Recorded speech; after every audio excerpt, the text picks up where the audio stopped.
오늘 제가 기도가 담긴 금향로라는 제목으로 우리 요한계시록 8장에 있는 말씀을 함께 나눠보려고 합니다.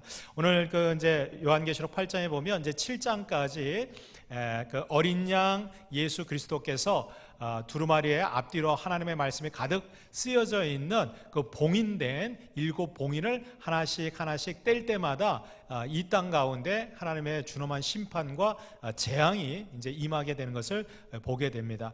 그런데 이제 마지막 7번째 인을 뗄 때는 재앙이 나타나는 것이 아니라 이제 7 천사가 등장하는데 바로 나팔을 불고 있는 그런 천사가 등장을 합니다. 그래서 이 7인을 마지막 7번째 인을 떼면서 첫 번째 나팔 부는 천사가 이제 등장하게 되는 거죠. 그래서 이 7번째 인은 첫 번째 이제 그 후에 나올 7 나팔 부는 첫 번째 그 나팔과 이게 연결이 돼 있어요. 그리고 연결고리가 돼 있어서 이제 앞에 7인, 그 다음에 7 나팔, 그리고 마지막 7 나팔을 불 때 또 7개의 대접이 쏟아지게 되는데 그 첫 번째 대접이 이 마지막 7번째 나팔 부는 것과 이렇게 연관이 되어 있습니다. 그러니까 여러분들 아시겠죠? 이렇게 7인이 쭉 연결되다가 마지막 7번째 인을 뗄 때 첫 번째 나팔이 부러지면서 또 7개의 나팔이 부러지고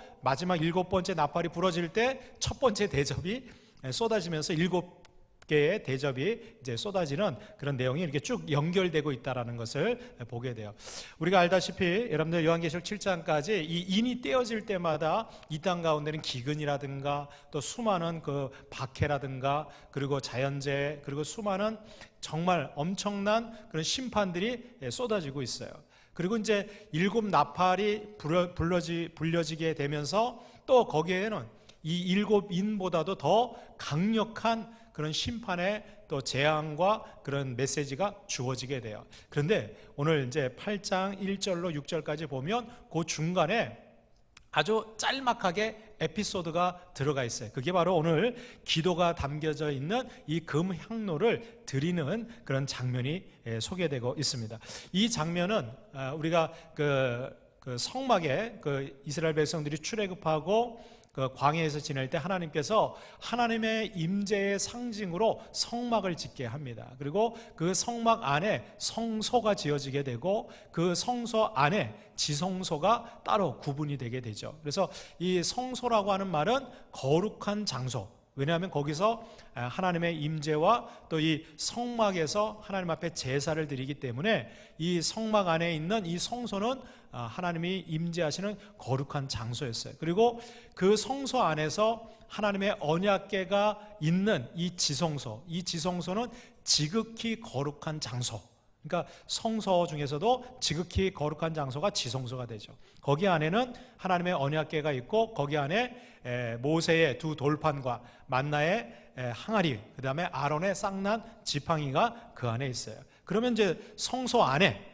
그러니까 지성소 밖에 이 성소 안에는 3가지 아주 중요한 그 기물이 이렇게 배치가 되어 있었습니다. 그 성소 안에 어떤 것이 있었느냐? 진설병, 금초대, 분향단, 요 3가지가 있는데, 요거는 우리가 신앙생활 할 때, 여러분들 우리가 성막이 교회의 모형이라고 그랬죠? 그래서 이 성막 안에서 드려지는 제사는 예배의 모형이 되기도 하고, 이 성소 안에 있는 이 3가지 기물은 우리가 신앙생활 하는 데 있어서 가장 핵심적인 그런 내용들을 바로 이 성소 안에 있는 중요한 그 기물들을 통해서 우리에게 보여주고 있어요.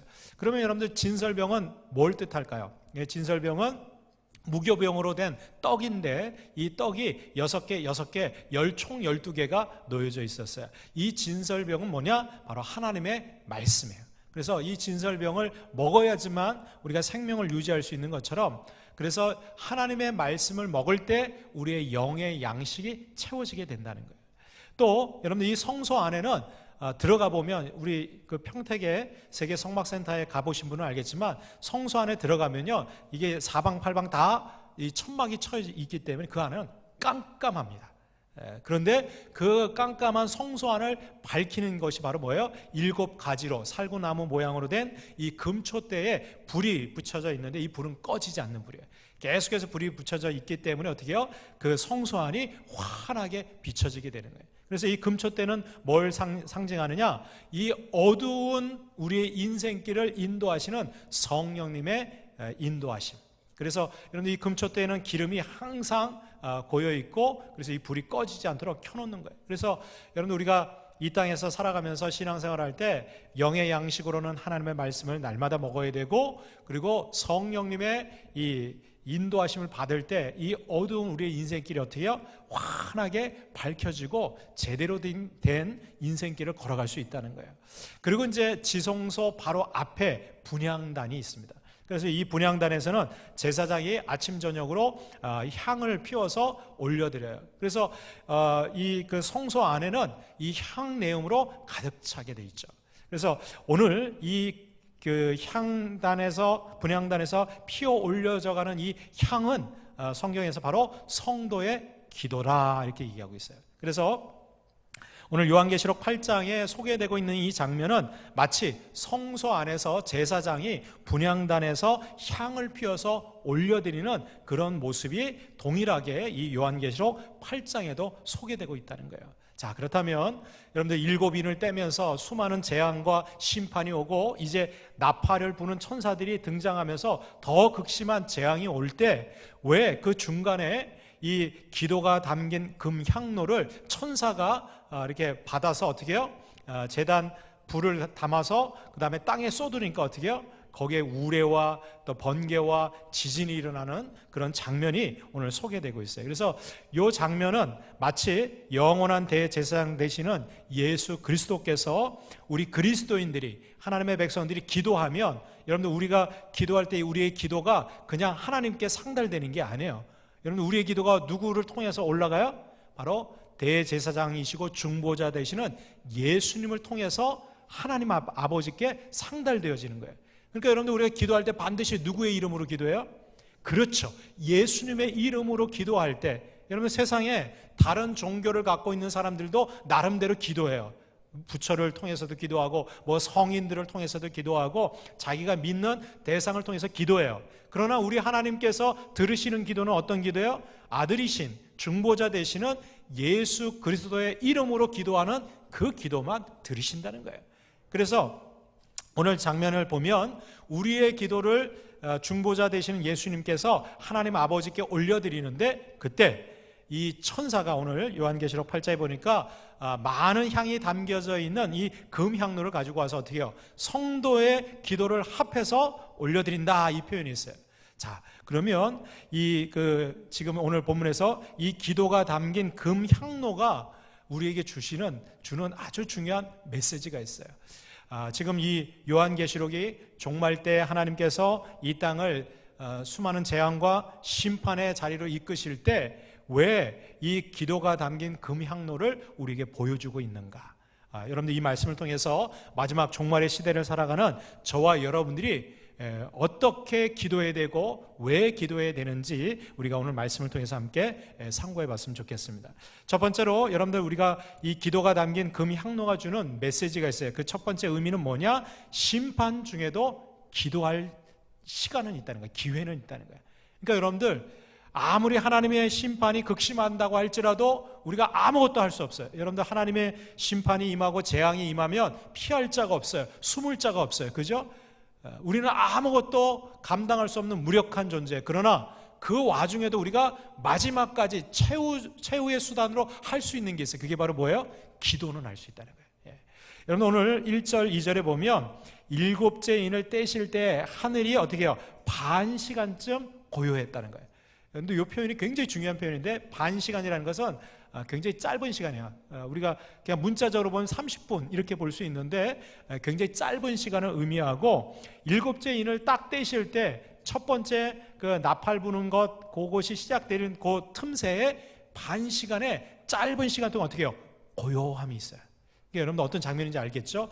7인을 뗄 때 막 엄청난 재앙들과 하나님의 심판의 기근과 전쟁과 막 이런 것들이 막 나타나다가 이제 또 나팔을 불면 더 무서운 재앙과 심판들이 임하는데, 그 사이에 한 반 시간쯤 고요한 정막이 흐르고 있는 거예요. 이걸 뭐라고 그래요? 폭풍전야. 여러분들 태풍이 불어오기 전에 어떻게 해요? 마치 큰 일이 일어나기 바로 전에 아주 고요한 때가 있잖아요. 이것은 이제 나팔을 불게 되면 더 그 극심한 재앙이 임할 텐데, 그 전에 아주 정말 적막하고 고요한 아주 긴장되는 그 순간이 있어요. 근데 그 순간에 뭐 할 수 있다는 거예요? 기도할 수 있다는 거예요.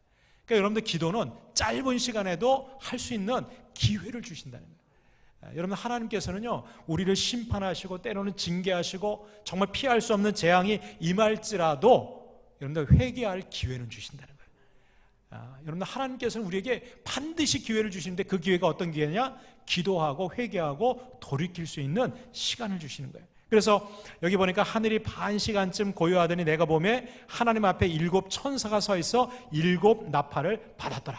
그래서 이 천사들이 나팔을 불기 시작하면 더 인을 뗄 때보다 더 극심한 재앙이 임할 텐데, 이 기도의 그 금향로가 담겨져 있는 것을 보여주시는 것은 너희들 그때 그 반 시간, 아주 짧은 시간, 그리고 정말 적막하고 고요한 그 시간이 바로 어떤 시간이다? 하나님 앞에 회개하고 돌이키고 구원받을 수 있는 기도의 시간이라는 거예요. 그래서 이 기도의 시간을 붙잡는 자들, 이 기도의 시간에 하나님 앞에 회개하고 돌이켜서 하나님의 구원을 바라고 구하는 자들에게는 어떻게 해요? 길이 열리고 살 길이 생긴다는 거예요. 그래서 여러분들, 기도하면 살고 기도하지 않으면 죽는다는 거예요. 그러니까 여러분들, 기도는 선택의 여지가 없는 거예요. 이런 선택하는 것이 아니야. 기도는 어떻게 해요? 의무사항이에요. 반드시 해야 되는 거예요. 여러분, 우리가 기도를 뭐라고 그래요? 우리 영혼의 호흡이라고 그러잖아요. 호흡. 호흡은 뭡니까? 멈추면 죽는 거예요. 나는 숨쉬기 귀찮아, 그래서 숨 안 쉴래. 여러분, 그러고 살아가는 사람이 있어요? 아니요. 여러분들, 기도는요, 우리 신앙생활하는 데서 우리의 영혼이 호흡하고 살아가는 데 있어서 가장 필수적이고 기본이 되는 거예요. 그리고 하나님께서는 그 어떠한 심판과 절망 가운데서도 기도할 수 있는 기회와 시간을 주신다는 거예요. 그래서 절망의 순간에 기도하는 자들이 어떻게 해요? 막힌 길도 열리게 되고 죽을 자리에서도 생명을 얻을 수 있는 기회가 생기게 되는 줄로 믿습니다. 여러분, 오늘 이 기도의 이 향이 담겨져서 올라가는 이 내용은 우리가 앞에서 요한계시록 6장에 보면 5째 인을 떼실 때에 보여졌던 환상이 하나 있어요. 그러니까 어떤 거냐? 하나님의 말씀과 그들이 가진 증거로 말미암아 죽임을 당한 영혼들이 제단 아래에 있어 큰 소리로 불러 이르되, 거룩하고 참되신 대주제여, 땅에 거하는 자들을 심판하여 우리 피를 갚아주지 아니하시기를 어느 때까지 하시려 하나이까? 이건 뭐예요? 여러분들, 믿음을 지키고 하나님의 말씀과 이 복음 때문에 죽임당했던, 순교당했던 그 영혼들이 하나님의 제단 옆에서 어떻게 해요? 거기서 탄식하면서 하나님의 신원하는 거예요. 신원 기도 드리는 거예요. 하나님, 우리가 믿음을 지키고 저 땅에서 핍박당하고 죽임당했는데 저 원수들 언제까지 하나님이 그냥 내버려 두시고 우리의 이 억울함을 언제 하나님께서 갚아주시겠습니까? 그때 하나님이 뭐라고 그러죠? 잠깐 기다려라. 아직 이 순교의 자리에 이를 그 수가 차지 않았다는 거예요. 그래서 잠깐 기다리라는 거예요. 그러면서 뭐라고 그래요? 너희들 그 순간에도, 그 기다리는 순간에도 낙심하거나 절망하지 말고 뭐 해라? 하나님을 믿고 기도하고 믿음을 지키라는 거예요. 여러분, 그렇습니다. 우리의 삶에 정말 절망 가운데 더 이상 탈출구가 없어, 나는 벗어날 수 없어. 여러분들, 세상 사람들, 믿지 않는 사람들은 뭘 선택해요? 길이 없으니까 죽음을 선택하는 거예요. 자살하는 거예요. 그러나 우리 믿는 자들에게는, 여러분, 아무리 무서운 하나님의 심판이 있다고 할지라도, 사방팔방 다 막혔다고 할지라도 여러분, 기도할 수 있는 기회는 있다는 거예요. 여러분, 기도할 때 길이 열리고 살 길이 우리에게 주어지게 될 줄로 믿습니다. 두 번째로, 우리가 이 기도가 담긴 금향로가 주는 의미가 있어요. 그것은 하나님은 기도하는 자를 어떤 상황 속에서도 도와주신다는 거예요. 여기 오늘 3절 4절에 보면 또 다른 천사가 와서 제단 곁에 서서 금향로를 가지고 많은 향을 받았으니 이는 모든 성도의 기도와 합하여 보좌 앞 금제단에 드리고자 함이라. 여기 보니까 향연이 어떻게 해요? 성도의 기도와 함께 천사의 손으로부터 누구에게 올라가요? 하나님 앞으로 올라가는 거예요. 여러분, 우리의 기도를 응답하시는 분은 누구예요? 하나님이세요. 우리는 기도하고 여러분, 응답은 하나님이 하시는 거예요. 그런데 우리가 기도할 때 때로는 정말 우리가 잘못 기도하거나 부족한 기도가 있을 수도 있어요. 그죠? 자기 욕심대로 기도한다던가 아니면 하나님이 원하시는 뜻하고 전혀 다르게 기도할 때도 있어요. 그럼에도 불구하고 하나님께서는 그 연약한 자들, 여러분 우리 어린 아이들이 부모에게 뭐 필요가 있어서 말을 할 때 제대로 자기 표현 못 하잖아요. 어떻게 해요? 그냥 막 울잖아요. 예. 근데 부모는 어떻게 해요? 그 울음소리 듣고 아 얘가 배가 고프구나, 얘가 기저귀 갈아달라는구나, 그거 금방 알아요. 예. 그냥 울기만 해도. 예. 근데 여러분들 우리 하나님 아버지는요, 우리가 제대로 뭐가 필요하고 뭐가 우리가 그 하나님 앞에 요구해야 되는지 잘 모를 때라도 그냥 부르짖고 울기만 해도 어떻게 해요? 하나님께서는 우리의 기도를 도와주시는 거예요. 그래서 여러분들 여기 보니까 천사가 어떻게 해요? 그 모든 성도의 기도하고 합해서 이미 금향로에 많은 향들이 있다는 거예요. 거기에는 그 이미 올려드릴 그런 기도들이 담겨져 있는 거예요. 그래서 그 기도들이 어떻게 해요? 합해져서 하나님 앞에 올라가게 된다는 거예요. 이 말은 뭐냐면 여러분 우리가 정말 때로는 기도할 수 없을 정도로 너무 심적으로 힘들고 괴로울 때 그냥 목 놓아서 주저앉아서 울고만 있어도 여러분 하나님께서는 우리의 심령을 아시고 우리의 기도를 들으시고 그리고 그 기도 가운데 하나님은 역사해 주시는 줄로 믿습니다. 제가 지난 주일날도 얘기했지만 북한에 억류돼 있다가 풀려나신 이면수 목사님께서 내가 누구를 두려워하리요? 라고 하는 책을 쓰셨는데 그 책의 부제가 뭐냐? 사망의 골짜기를 주님과 함께 통과한 자의 고백, 이렇게 써놨어요. 정말 그 북한의 그 감옥에 갇혀 있을 때 소망도 없고 거기는 사망의 골짜기였다는 거예요. 죽음의 골짜기였다는 거예요. 근데 그 골짜기에 누가 함께 하셨어요? 주님이 함께 하신 거예요. 이면수 목사님은 그렇게 고백을 하세요. 그곳에서는, 그 감옥 속에서는 아무것도 할 수 없었어요. 그러나 거기서는 오직 할 수 있는 게 뭐였어요? 오직 기도밖에 없었다.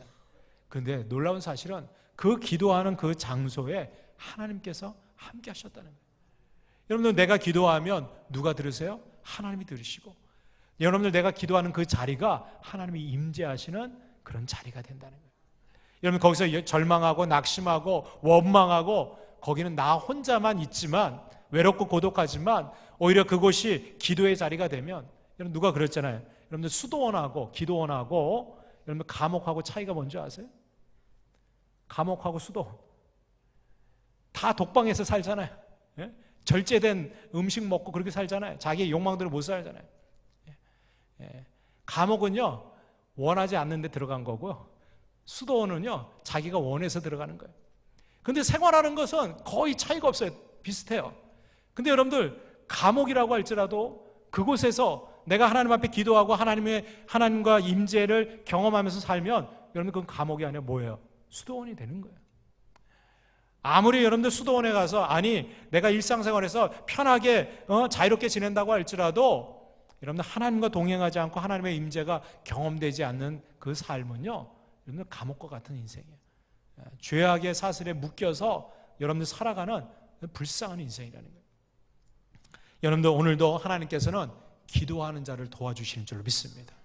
여러분들 로마서 8장 26절에 보면 이와 같이 성령도 우리의 연약함을 도우시나니 우리는 마땅히 기도할 바를 알지 못하나 오직 성령이 말할 수 없는 탄식으로 우리를 위하여 친히 간구하시네. 할렐루야.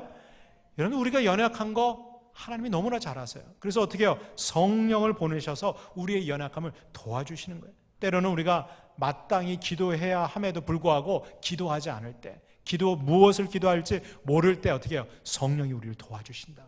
그래서 어떻게 해요? 우리를 위해서 친히 간구하시는데 이것은 여러분 오해하지 마세요. 그럼 내가 기도하지 않아도 성령이 대신 기도하시는구나. 그게 아니라 어떻게 해요? 기도하는 자, 미숙하고 연약한 자를 어떻게 해요? 그래도 내가 기도하려고 애쓰면 어떻게 해요? 성령께서 그런 기도하는 자를 도와주신다고요.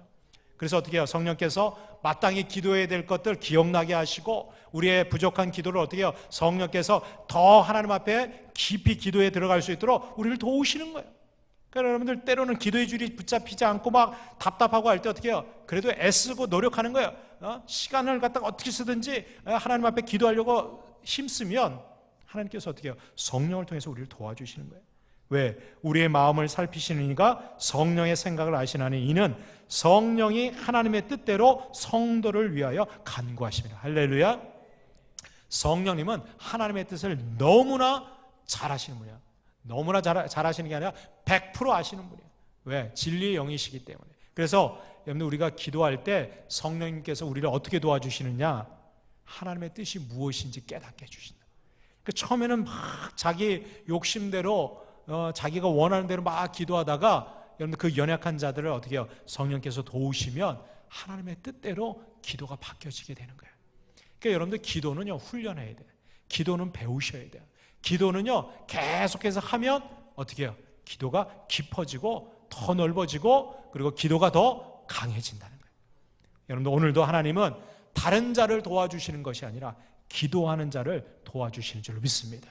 마지막 세 번째로 기도가 담긴 금향로가 주는 귀한 의미는 바로 기도는 반드시 응답된다는 거예요. 아멘. 여러분들 기도는 응답돼요. 여기 오늘 5절에 보니까 천사가 향로를 가지고 제단불을 담아다가 땅에 쏟음에 우레와 음성과 번개와 지진이 나더라. 여기 보면 여러분들 우레, 음성, 번개, 지진, 이것은요 하나님의 임재를 상징하는 초자연적인 현상이에요. 그래서 여러분들 여기 보니까 향로를 가져다가 어떻게 해요? 제단불을 담아서 땅에 쏟았다는 거예요. 이것은 하나님께서 어떻게 해요? 그 성도들의 기도를 받으시고 제단의 불을 함께, 이거는 성령의 불을 넣으셔서 어떻게 해요? 이 땅 가운데 쏟으셔서 응답해 주시는 거예요. 근데 여러분들 하나님의 응답은 우리가 상상하는 것 이상의 초자연적이고 기적적인 응답들이 우리 가운데 이루어지는 줄로 믿습니다. 어디에 쏟았어요? 땅에 쏟았다는 것은 땅에. 여러분들 우리는 땅에서 기도하고 우리의 기도를 어디에서 들으세요? 하늘에서 하나님이 들으시고 그리고 우리에게 어떻게 응답하세요? 이 땅 가운데 응답해 주신다. 그러니까 여러분들 기도는요 반드시 우리의 삶 속에서 응답되어지는 줄로 믿습니다. 어떤 분은 내 평생 기도해도 하나님이 응답을 안 해주시는데 내가 그 사람 구원해달라고 우리 가족 그렇게 구원해달라고 하나님 기도했는데 하나님 믿지 않고 돌아가셨어요. 어떻게 된 거예요? 기도 응답이 된다고 하셨는데 왜 그 기도 응답이 되지 않습니까?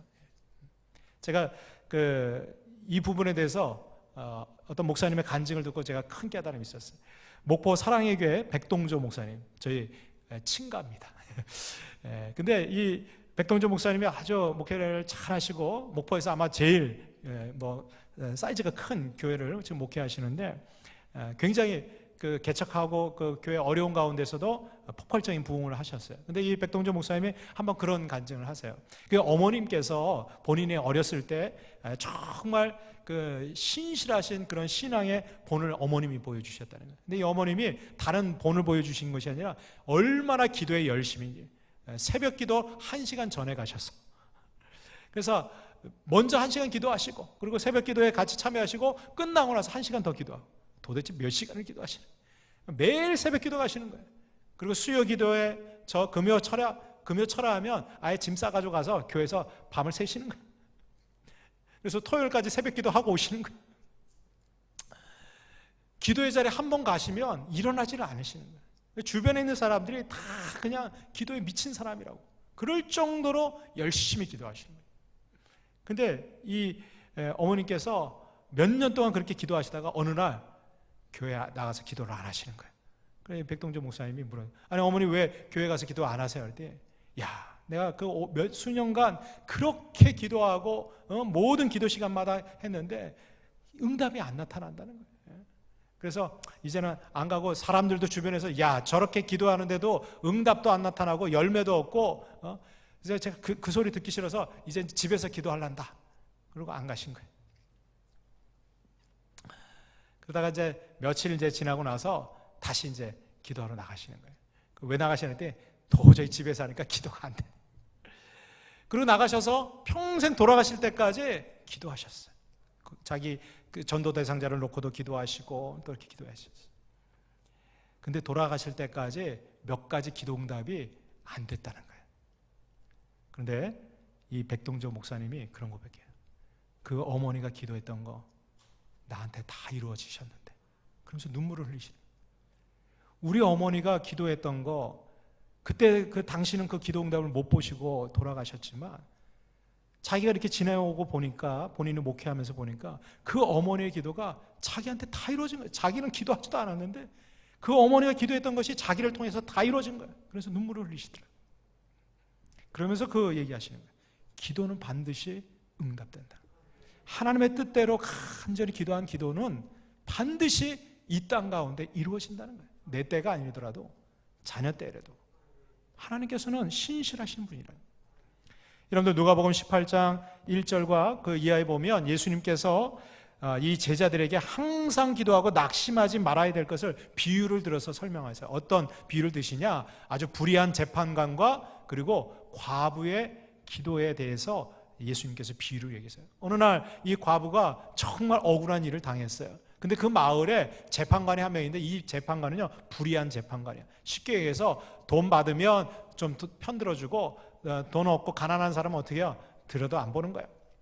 근데 이 과부가 억울한 일을 당했으니까 어떻게 해요? 이 재판관을 찾아가서 좀 도와달라고 판결을 해달라고 그러는데 이 재판관이 돌아도 안 보는 거예요. 왜? 돈이 안 되거든. 과부가 무슨 가난해서 돈이 있겠어? 돌아도 안 보는 거예요. 그런데 이 과부가 어떻게 합니까? 매일같이 찾아가서 나의 억울함을 풀어달라고 신원하고 요구하는 거예요. 그러니까 나중에 이 불의한 재판관이 어떻게 해요? 귀찮아서 이 과부 때문에 이거 해결 안 해줬다가는 다른 일도 못 보는 거예요. 그래서 어떻게 해요? 에이 모르겠다, 빨리 이거 해결하고 빨리 떨어져야게. 그리고 어떻게 해요? 그 과부의 억울한 것을 풀어주고 재판을 들어줬다는 거예요. 근데 여러분들 이 비유를 잘못 오해해서 불의한 재판관도 그렇게 막 매달리니까 지성이면 감천이라고, 우리 하나님한테 그냥 매달리고 그냥 떼쓰면 다 들어주시겠지, 그런 의미가 아니에요. 여러분들 첫 번째로 우리 하나님은 불의하신 분이 아니에요. 우리 하나님은 공의로우신 분이에요. 사랑이 많으신 분이에요. 그리고 여러분들 우리가 떼쓴다고 들어주는 게 아니에요. 그 말은 뭐예요? 여러분들 억울하고 답답하고 기도할 때 어떻게 해요? 낙심하지 말고 포기하지 말라는 거예요. 그 비유로 이거 하신 거예요.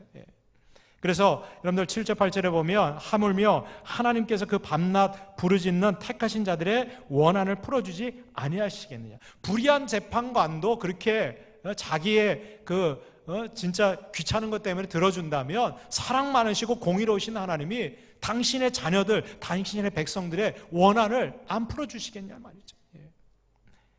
그들에게 오래 참으시겠느냐. 내가 너에게 이르노니 속히 그 원한을 풀어주시리나. 그러나 이게 중요해요. 인자가 올 때 세상에서 믿음을 보겠느냐. 근데 주님이 재림하시는 종말의 때에는 그 기다리는 믿음이 없다는 거예요. 왜? 현대 사람들은 너무나 바빠요. 분주해요. 기도했는데 응답이 없어. 그러면 어떻게 해요? 이건 없나 보다, 다른 데 가서 좀 찾아보자, 다른 길 찾는 거예요. 여러분들 마지막 때 우리가 가장 필요한 것은 다른 게 아니에요. 다른 데서 살 길 찾고 다른 데서 응답 요구하는 것이 아니에요. 하나님 앞에 포기하지 않고 끝까지 기도하는 거예요. 여러분 반드시 응답된다라고 하는 믿음을 갖고 기도하는 자들에게는 하나님 반드시 응답해 주세요. 근데 하나님의 그 응답이 이미 하늘에서 출발을 했어요. 아직 내 삶에 아직 도착을 안 했을 뿐이지 출발은 했다니까요. 여러분들 홈쇼핑에서 택배 딱 주문하면 어떻게 해요? 며칠 날 배송이 된다고 여러분 믿잖아. 기다리면 주문했는데 방금 와요? 쿠팡은 그렇게 오더라고요. 새벽 배송, 총알 배송 오지만 여러분들 보통은 어떻게 해요? 그 응답이 올 때까지 기다리는 거예요. 근데 사람들은 택배는 기다리면서 홈쇼핑에서 주문한 거는 확실히 믿고 기대해요. 때가 되면. 그런데 하나님 앞에 기도한 거는 확실히 응답된다라고 안 믿어. 그러니까 기도하고 뭘 기도했는지도 모르고 잊어버리는 거예요. 안 해요, 여러분들. 여러분들 더 확실하게 응답되어지는 것이 바로 하나님 앞에 드려지는 기도인 줄로 믿습니다. 마지막 때에 우리를 구원하시고 또 우리에게 정말 생명의 길로 인도해 주실 그 하나님의 응답을 우리가 소망하고, 여러분 어떠한 상황 속에서도 기도의 자리를 포기하지 않는 저와 여러분들이 될 수 있기를 주님의 이름으로 축복합니다. 기도하겠습니다. 하나님 감사합니다.